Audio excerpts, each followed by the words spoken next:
Bismillahirrahmanirrahim. Assalamualaikum warahmatullahi wabarakatuh. Alhamdulillahi rabbil alamin. Wassalatu wassalamu ala rasulillah wa ala alihi wa sahbihi wa mawalah amma ba'd.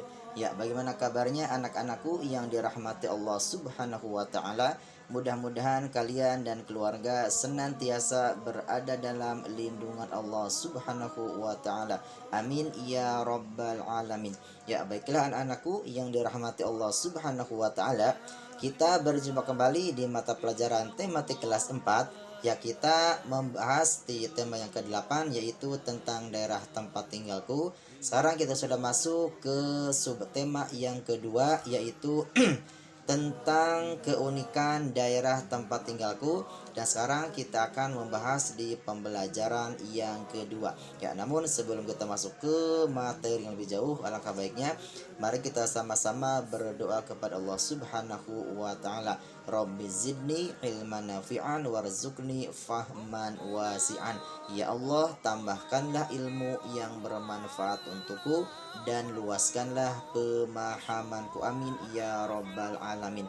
Ya, baiklah anak-anakku yang dirahmati Allah subhanahu wa ta'ala, di pertemuan kali ini atau di pembelajaran yang kedua, dan di sini kita akan membahas dua muatan pelajaran, yaitu ada yang pertama ada muatan pelajaran bahasa Indonesia. Di sini kita akan membahas, yaitu menjelaskan tokoh-tokoh dalam cerita rakyat.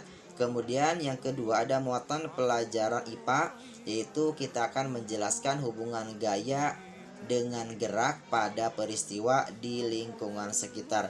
Adapun sikap yang akan kita kembangkan adalah kerjasama.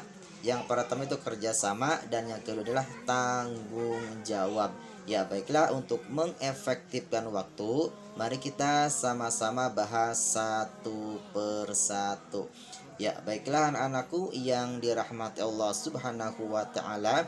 Ya, perlu kalian ketahui bahwasanya setiap daerah tidak hanya di Indonesia, tetapi juga di dunia memiliki ciri khas masing-masing.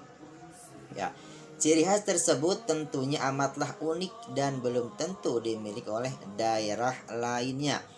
Ya, keunikan ini bisa berupa adat istiadat, makanan, dan permainan. Ya, kemudian selanjutnya coba kalian perhatikan, ya, perhatikan dua gambar, ada yang di samping atau yang di atas. Ya, gambar tersebut adalah gambar makanan khas dari suatu daerah di Indonesia. Nah, kira-kira dari kalian, tahukah kalian dari daerah mana makanan tersebut berasal? Ya, bagi anakku yang dirahmati Allah subhanahu wa ta'ala.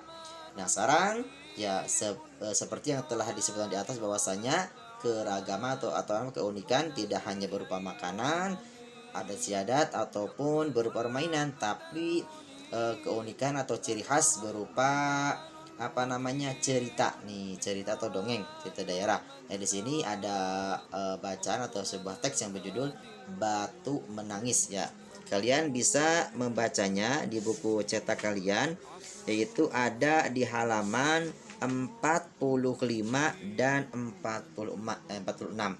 Ya, silakan kalian baca kata demi kata, kalimat demi kalimat, kemudian paragraf demi paragraf kalian baca dan telaah. Nah, kemudian setelah kalian membaca teks tersebut, nah sekarang kita sama-sama mengisi evaluasi atau latihannya. Ya, di sini ada evaluasi atau latihannya yang ada di halaman 46. Ya, di sini latihannya kita sama-sama isi. Ya, jawablah pertanyaan berikut. Di sini ada 3 pertanyaan. Mari kita sama-sama bahas satu persatu. Ya, pertanyaan yang pertama, tuliskan tokoh-tokoh dalam cerita tersebut. Yang kita jawab, ya, berdasarkan teks itu adalah bahwasanya tokohnya ibu dan anak perempuan. Kemudian pertanyaan yang kedua, jelaskan tentang karakteristik tokoh-tokoh tersebut. Nah, kita jawab ya, bahwasanya karakternya itu ibu seorang yang pekerja keras, sedangkan anak perempuannya adalah seorang yang pemalas dan tidak mau bekerja.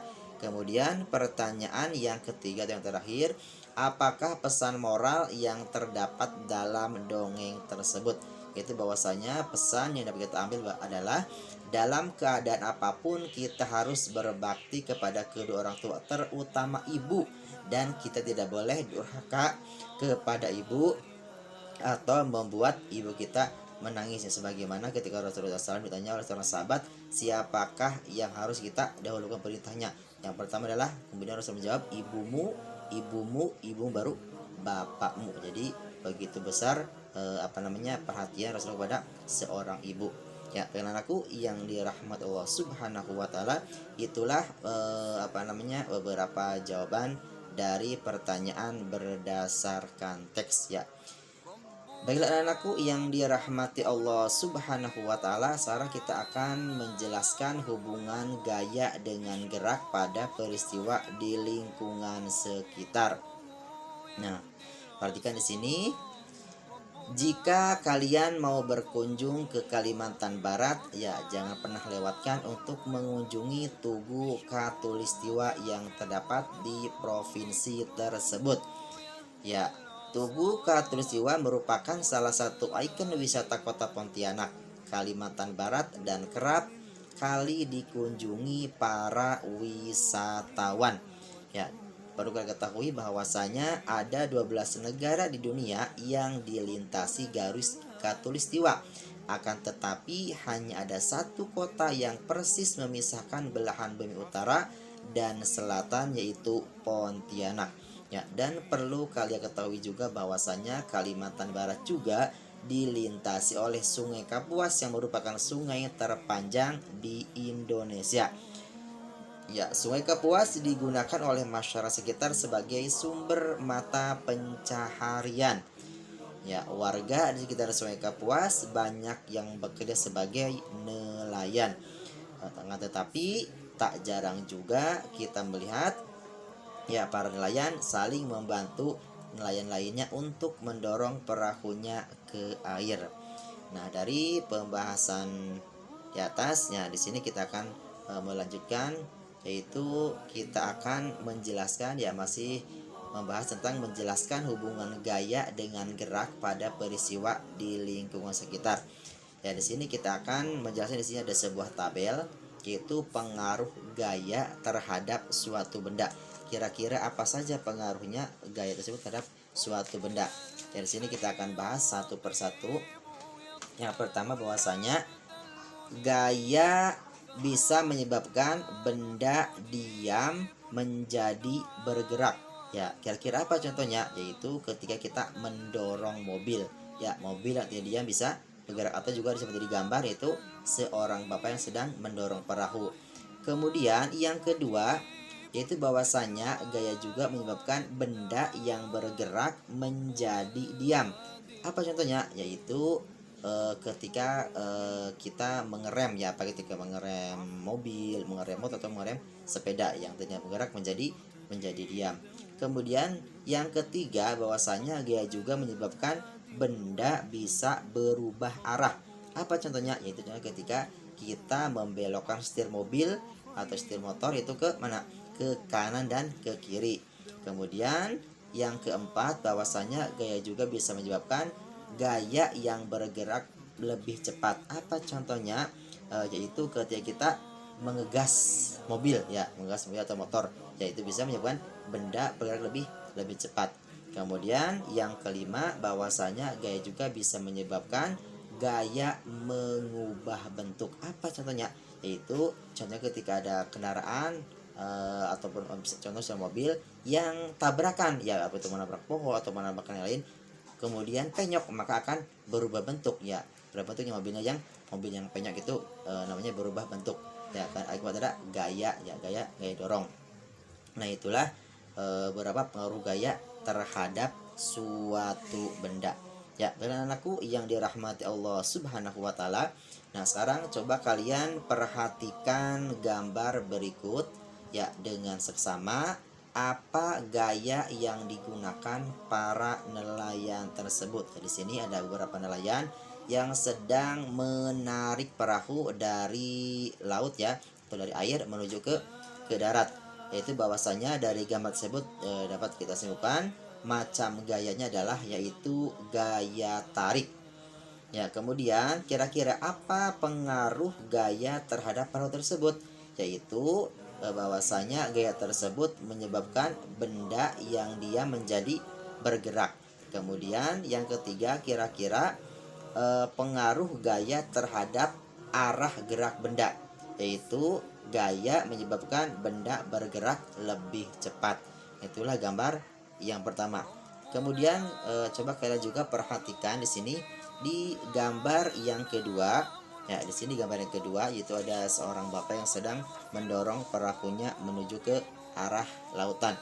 Ya, kira-kira apa macam gaya yang dilakukan oleh bapak tersebut? Yaitu adalah gaya dorong. Kemudian apa pengaruh gaya terhadap perahu? Ya, yaitu pengaruhnya gaya menyebabkan benda dia menjadi bergerak.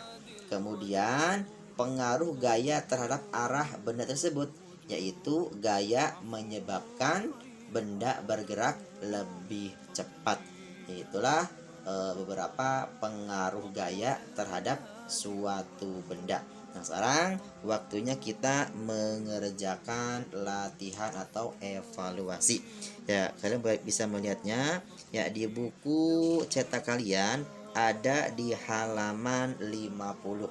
Di sini ada 3 pertanyaan. Ya, nah Ustadz akan menjawab atau membahas 2 pertanyaan saja, yaitu nomor 1 dan 3.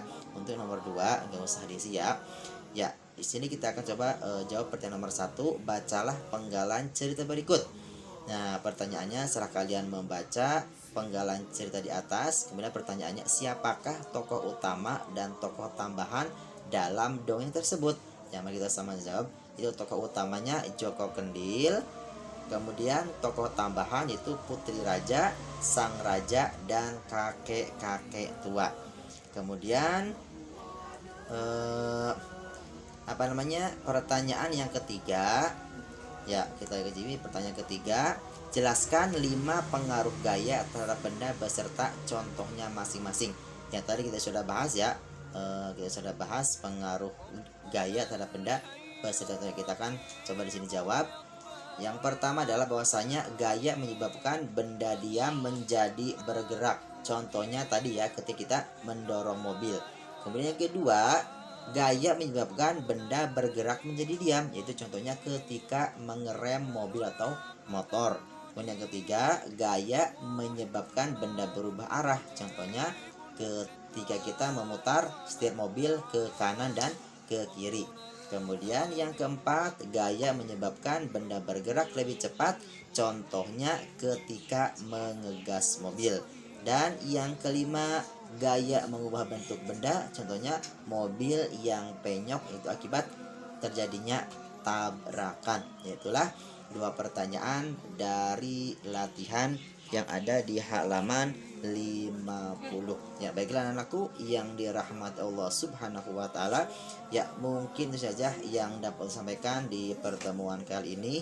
Ya, semoga bermanfaat. Ya, sampai jumpa lagi di video pembelajaran selanjutnya. Mudah-mudahan kalian dapat mengambil faedah dan pelajaran dari apa yang telah Ustadz sampaikan. Ya, baiklah, mari kita sama-sama tutup pembelajaran ini dengan sama-sama membaca doa kafaratul majlis. Subhanaka Allahumma wa bihamdika asyhadu alla ilaha illa anta astaghfiruka wa atubu ilaik. Barakallahu fikum. Wassalamualaikum warahmatullahi wabarakatuh.